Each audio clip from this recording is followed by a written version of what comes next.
the exhibitions in the gallery rather than giving them hints about them digitally. We wanted to attract them to come there and visit us. And basically the exhibitions were kept more of a mystery, especially the content for the viewer to come and see. Social media are part of our lives now, whether we like it or not. So Kosovo is one of the countries with the most frequent use of Facebook, and we are totally aware of that. And this change in the relation between the exhibition and the viewer was already happening here. So the pandemic's only accelerated its pace. And in the future, I think we must adapt to the new viewer. One that's young, has no patience, and wants fast information combined with thrilling experiences. It's in our hands, in the art institution's hand, and it's a huge responsibility to combine this physical and virtual experience for the audience. Maybe we have to invent something new altogether. And I think that the entire concept of museums and galleries is bound to change. Of course, we are all aware of that. But also, if your question refers to my experience in general, during my work at the gallery, I have to emphasize that I consider the biggest surprise and maybe a disappointment to an extent, the fact that the general audience and even cultural workers sometimes, they fail to perceive the notion of the art institution as such without identifying it with the building it resides in. So that's a problem, especially for this future path that awaits for us.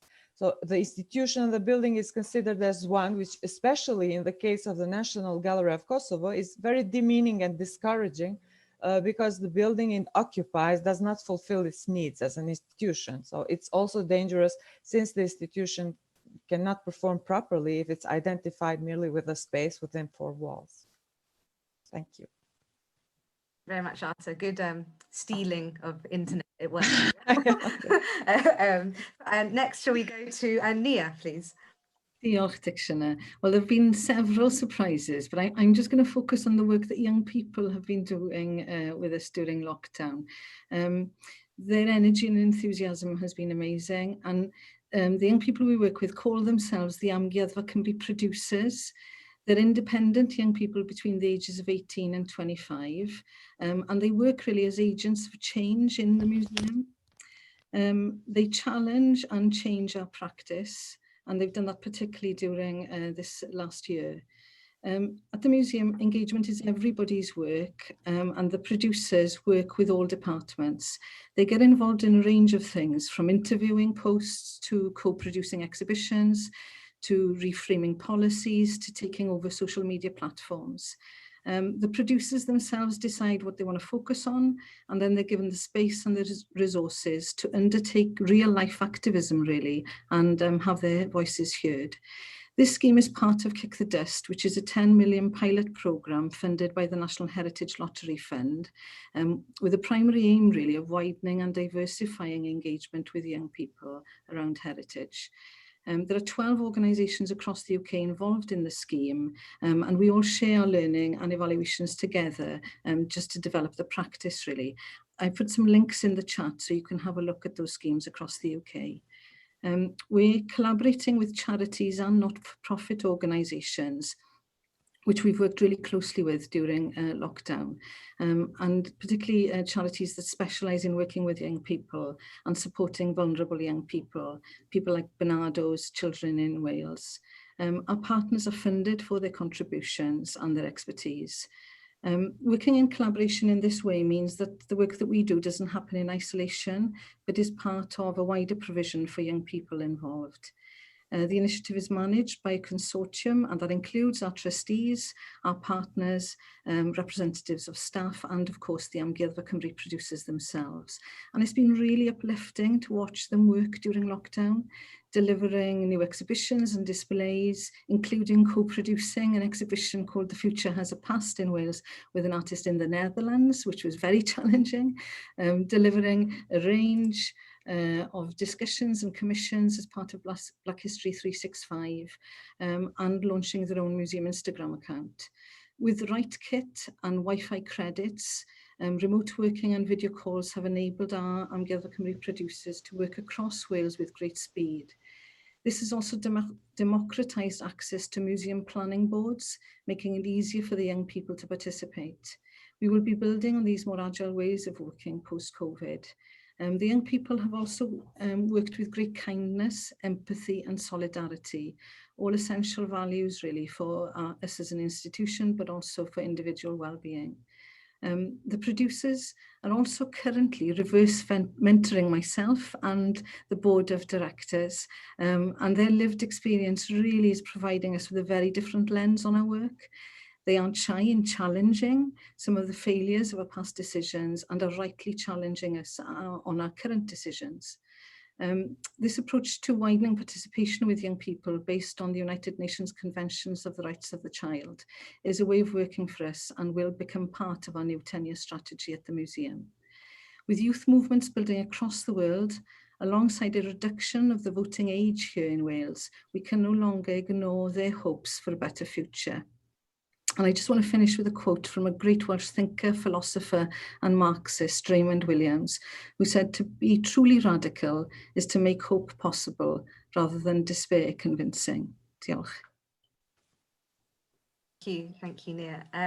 We're going to head to our final question, but I just a comment to our attendees. Please do start putting your questions in the Q&A box, because I'll be moving to those and looking shortly as our panelists answer this one to then pose them to them.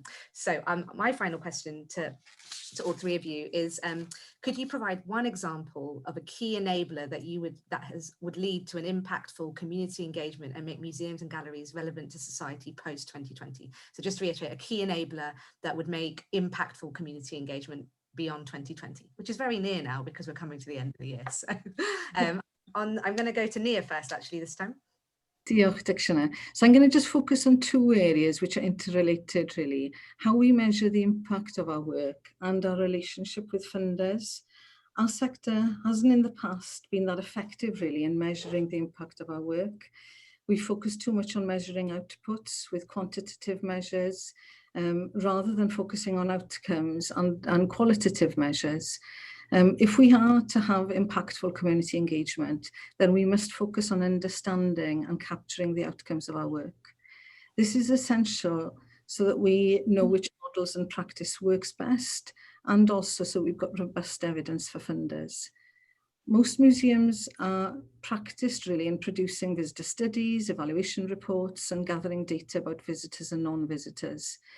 But the purpose is usually to persuade funders of the success of our projects, rather than really learning about what worked and being able to impact on future practice. It's partly why, despite many years of evaluating our work, museums are still only attracting the same types of visitors. Are we possibly perhaps measuring the wrong things? One of the issues is that there is little consistency also across our sector and across the world. The methodologies used and the knowledge gained often resides with external research companies and consultants, and very rarely are findings shared and discussed. Comparing data can therefore be challenging, and it isn't necessarily in the consultant's interest that we change this area, really. I think it'd be a really step forward if museums could find a way of working together to find a common approach and standardized methods, so that research findings can be shared and can inform the whole sector. This could be based on participatory practice, where research is done with participants rather than to them, and on peer reviews between museums across the world and each other. There are potential partners in other organisations who already have expertise in this area. Our collaborations with schools, with third sector partners, and recently with health boards is providing us with very different impacts of our work. We've also used the Valley Wales Toolkit to measure economic impact of working with volunteers and apprenticeships on different projects such as design programmes. These methods have started to help us consider how we plan our work with intended outcomes in mind. We need to create measuring techniques that are useful to the museum and community partners, and that can be implemented by our staff and our volunteers and our partners. Funders have a key role to play here, to act as critical friends and support the development of sector-wide methods of evaluating impacts, both in terms of social, economic, environmental and cultural work. We've learnt a lot from the Paul Hamlyn Foundation in regard to this, and they've really encouraged us to reflect on our work and on our practice, and also to use personal stories to convey our impacts. Our findings should be shared honestly as they happen with our colleagues in other museums if we are to truly be culturally democratic museums and reduce inequalities in participation in the cultural activities that we provide. Diolch. Questions around funding and partnerships always comes up, so it was really good to touch upon that. Arta, would you like to go next?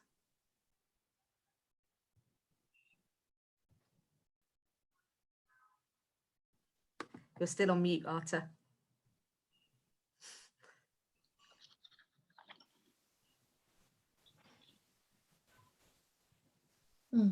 Can't seem to hear you. You're not on mute anymore, Arta. I don't know if there's something's changed on your headset, or can't hear you for some reason. Maybe your neighbours have clocked what you're doing. No, I'm joking. No, we can't hear you. Maybe I'll go to Kamini now, and if you could just work on your, and then I'll come back to you. So Kamini, would you like to answer? Okay, so inclusion and accessibility are the twin pillars of MAP. And these are two ways I think we can really meaningfully engage with the community. Because for inclusion, if you look at the 6 categories of our collection within MAP, they reflect that. We have pre-modern, modern and contemporary, folk and tribal, textile craft and design, photography, and popular culture. I think we are one of the few, if not the only museum in India that has popular culture as part of its collection. And the idea is to collapse these hierarchies between high and low art, and not to look at the collection in verticals, but actually to look across and make connections across the collection. And also the variety and the range of the collection makes it accessible to a whole variety of people from different economic backgrounds, different religions, different communities. So each one of them feels that there's some part of their life reflected in this space, and therefore they're able to make that connect. Accessibility also is really something that is very fundamental to MAP. And we are so grateful to Emphasis, which came on board with a large donation, which helped us to do this. And the advantage that we have is that we're a new museum. So we can start right from the beginning, right from the structure of the building to make it accessible, not only to people with physical disability, but also mental disability. So we have sat with DEOC, which is the Diversity and Equal Opportunity Center here. And they have tried to, at the very early building stages, have sat with us to try and see not only is the building accessible in terms of ramps and toilets and all that, but how do we present exhibitions? How do we see that various facilities, for example, the lifts that we use, what are the surfaces? Are they matte finish? What are the kind of lights we use? These should not disturb people with certain mental conditions. So these are things that we didn't look at earlier, and which is a whole learning curve for us as well.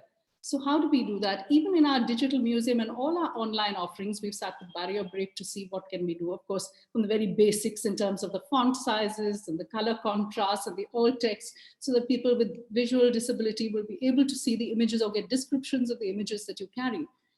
But there was a statement there in a recent webinar. I remember the head of our development and funding said something which I thought was really important for us, because she said, we want to be accessible, but it's so important not to be self-congratulatory, because accessibility, it should be par for the course. Accessibility should have been something that we always had, and it's a shame that we have to now play catch up.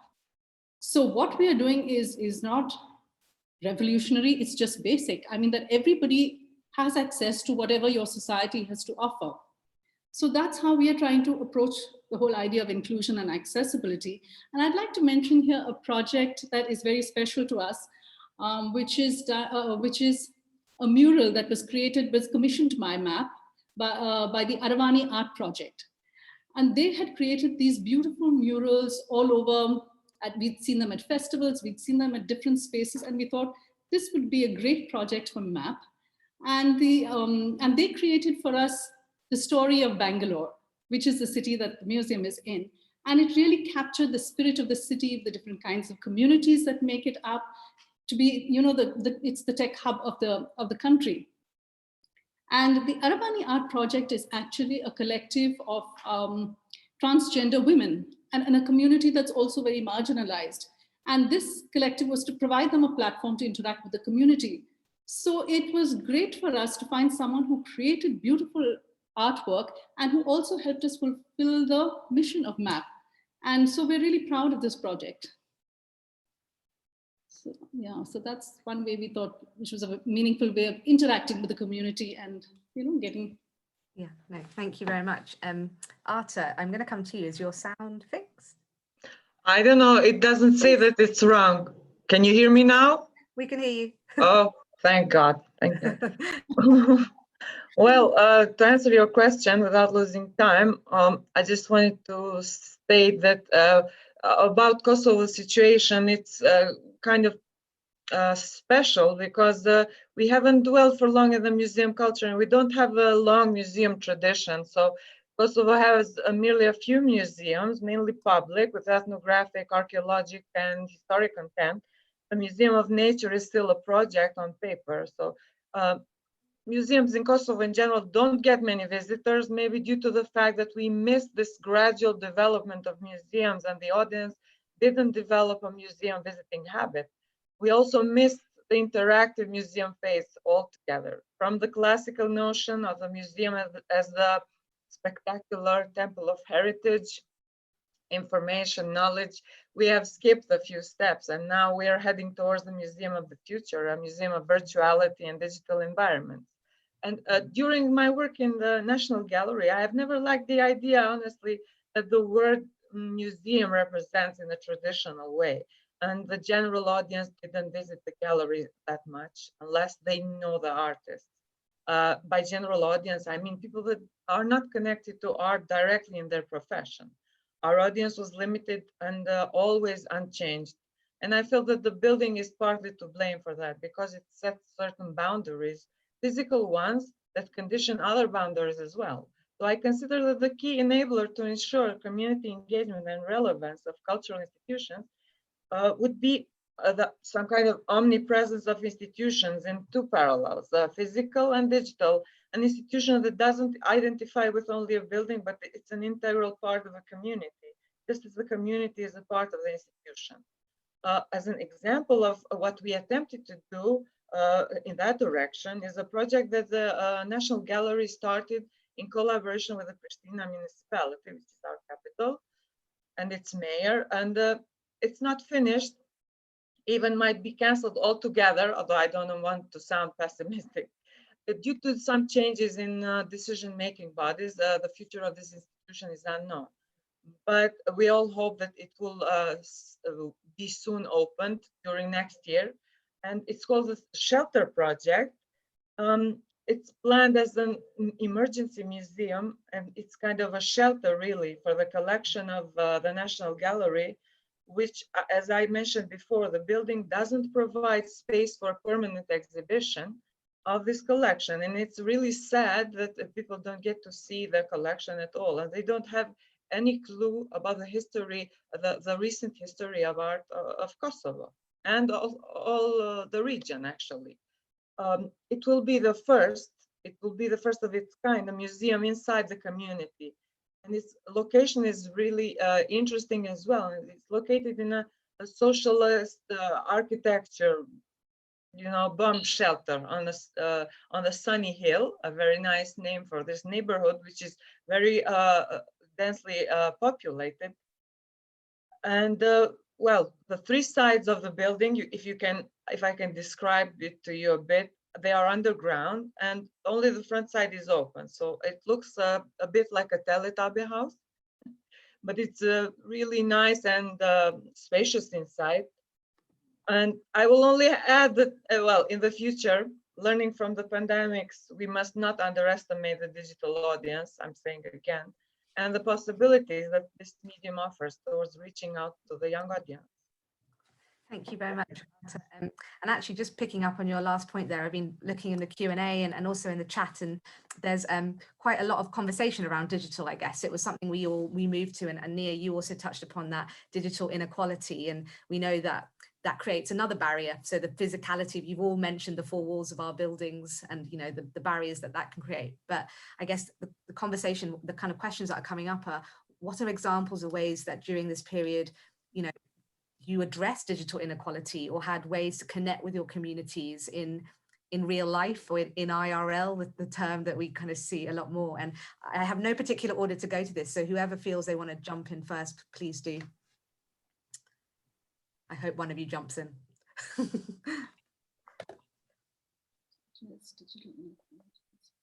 I don't mind saying a little. I mean, the digital inequality is a real challenge. I think there's two challenges for museums, the digital inequality, but also not just recreating traditional museum practice online, but really making it participatory and engaging and driven by user needs.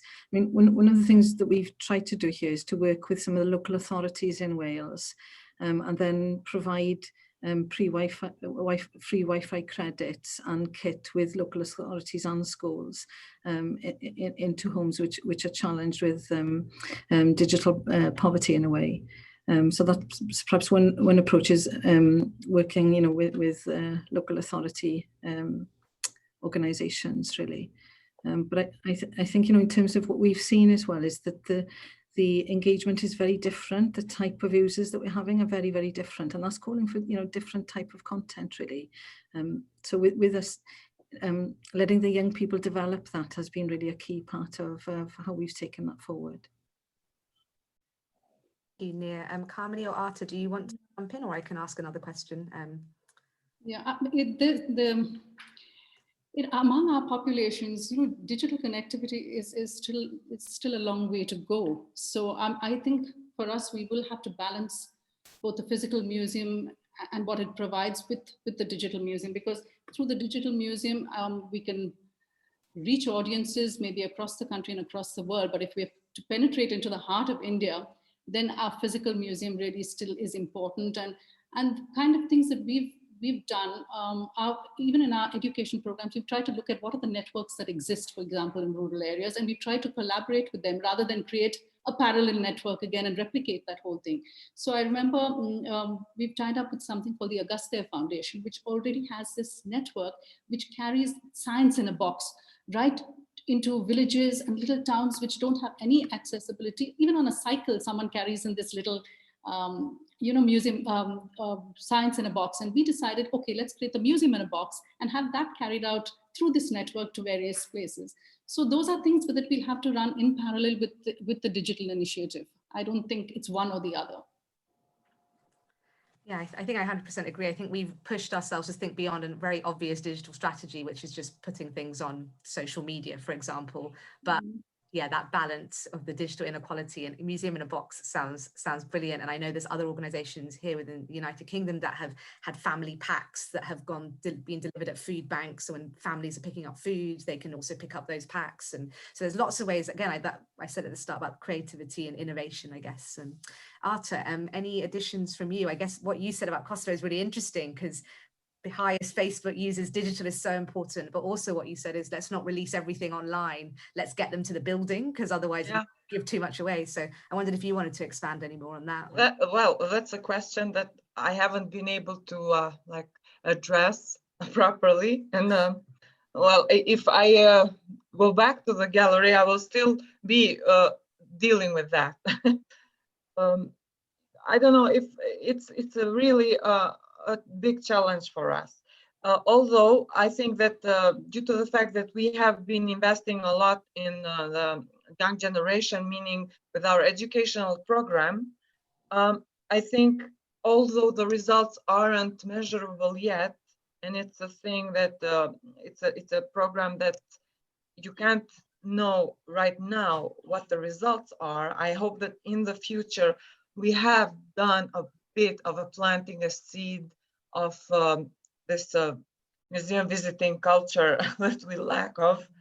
So, and I also hope that we have achieved some kind of a secondary education, meaning that we have also reached the parents of the children and well, show them that there's also a place that you can visit. I don't know, it's really problematic, but well, basically, I think that we have to make the exhibitions interesting, and as challenging it is to become digital, it's also challenging to go back to the physical visiting practice. I think the only way that we can deal with it is make it as interesting as possible for the young audience. Yeah, the next generation, I guess, and all of you touched upon, whether it's in your bios and the examples you gave, is the importance of young people being part of their future, of their society, their museum, and things like that. And actually, there's a brilliant question that's come in from Beverly Day, and I'm conscious of time, so this might take us to the end. So apologies if I don't get to the other questions, but I'm going to read it as is written, which is, as mentioned by the member of the panel, the physical building can be off-putting to various community groups, but also the name museum itself can deter people. Should we be looking for another name for our newly emerging hybrid digital physical spaces? So I know, I'm sure all of us in our organizations, in our careers, always come back to the thing of, like, especially with young people, like museum has that connotation of being dragged around by your parents or going on a school trip and being given a worksheet. And so yeah, is it the term museum that needs to, we're looking for all these new terms, aren't we, to describe our work? So yeah, to not that you might not answer it, but just your thoughts on that question, because I thought it was a brilliant one. I would like to share with you. Arta. Go Arta. Because it's being discussed a lot in Pristina right now, because there have been plans about a new museum of contemporary art, this bombastic title that all the important cities have, you know. There have been public competitions and approved projects, and then they stopped due to some prolonged processes, etc. But we all agree that we need a new institution, a museum of contemporary art, or whatever it's called. But not everyone agrees on how it's going to be called and what it's going to do, you know, because we, in a lot of practices in Kosovo, well, we just do what big institutions do, you know, big important institutions do. Plans are mainly made for a building and a space to relate to that, you know, that I mentioned before. And not much attention is being paid to the concept of this future institution and the idea or the ideas it will serve, as opposed to, or in coherence with the society. And then there is the structure and the staff that will consist of professionals that are very scarce in Kosovo, for example. And, you know, we are heading towards Manifesta 14 that will take place in Pristina in 2022. And after consulting with some professionals here, they are considering to place a fair amount of their energy into helping Kosovo establish this new institution for contemporary art. This really great opportunity for Kosovo to have a tangible result in the form of an institution that would become a home to important international artwork and, well, a place for developing theory and debate, I hope. And it must be totally independent, I think, and I'm a bit worried about that. And it will have to be professionally prepared, and that preparation will take considerable time and effort, and I don't know if we will have enough time until, well, it's 2 years now. That's it. I just wanted to share with That's really interesting, and that idea of like lots of you have mentioned co-production and collaborating with our communities, and all of that does take time. That's the thing, like I don't think museums like to work that fast, if I'm totally honest, but the length of time that it takes to collaborate with our community so they're part of a journey there's definitely that period of time that you need. And you also, if you're truly collaborating, I guess you can't really know the outcomes. If you're really letting the community lead with you, you can't really know what that final thing is, which I guess creates uncertainty and a sense of risk, but that's part of the future of the journey, I think, as well. Nia or Kamini, do you want to touch upon this idea of the term museum? And yeah, whether, you know, going to go to this, whether we should use it anymore. We've been struggling with that. And I know the new museum in Hong Kong is now called itself the Visual Center and not use the term museum. And in our discussions with various people, we have heard that pushback because the museum is seen as a space for instruction. It's not seen as a space for fun. So that's what we're trying to see, how do we transform the museum into a space where you can enjoy yourself. It's a great experience. And that's why we're trying to introduce a lot of technology, which is enjoyable, which allows people a new experience, but it does not, overshadow the collection. So because technology, we feel, is an important part of how do you interact with the younger generation, because they're really the digital natives. So we are the digital migrants. So how do we transform this experience and make it fun for them? So there's lots happening at MAP, and we have what's called the MAP Labs, which is really looking at the intersection of science and art. So how do we innovate with technological solutions that can provide solutions for certain things in the arts? How do we bring the two together to create new experiences or to provide solutions for things that exist? So we are creating new experiences. In fact, we've created the persona of, that's one of the things we're doing in the museum, where we create the persona of a very famous artist, M.F. Hussain. So we're using artificial intelligence so that when people walk in, okay, they don't know one of India's biggest artists, modernists, who's dead now, but if young people were able to interact with him through artificial intelligence, then, that whole thing of, and he is able to respond to the questions they ask him, and they are able to have a whole conversation with him.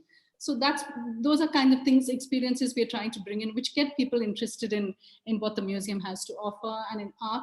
And another thing I think is important is that the museum voice needs to go, that the voice of the curator who knows it all.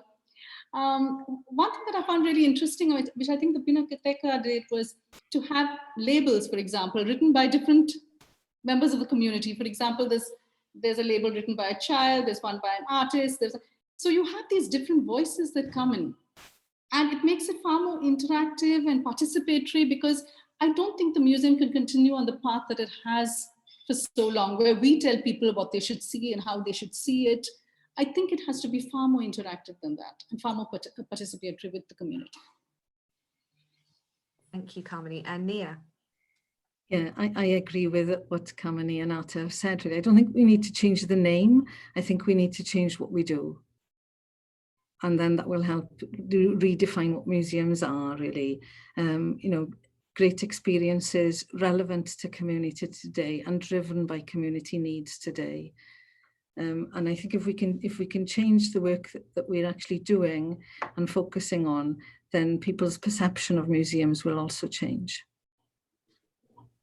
That picks up really nicely on another question that your ideas were kind of kicked off, which was this idea about, it's not about the change of the name, it's about the meaning. And I guess for the meaning to change, it's what you're saying there is what we do. And I'm really sorry, we are coming towards the end, and I guess need to somehow summarize that hour in a quick way. But I firstly thank you to our panelists for putting so much time in sharing your thoughts and ideas and answering our attendees' questions and mine. And I guess giving a sense of hope. I don't think we all have the answers, but I think we can all agree that we're not just going to go back to the normal that was December 2019 or whatever was happening at that point. I think we are responding to what's happened this year and how we move forward. I really took from what you said around the idea of a museum is around the thinking that happens. It's not around the building. Digital is great. We've really challenged ourselves and we've seen successes within that. But as our attendees and all of you addressed, we can't just rely on that. And I guess names and meanings, it keeps coming up all the way through. It's been coming up for a while, but it's definitely something we've spoken about more. And even if you think about the Black Lives Matter movement and how people identify and the importance of the language that we use around that, it's all about people having ownership of the language that is spoken about around that, whether it's about them, whether it's about the museum that they attend.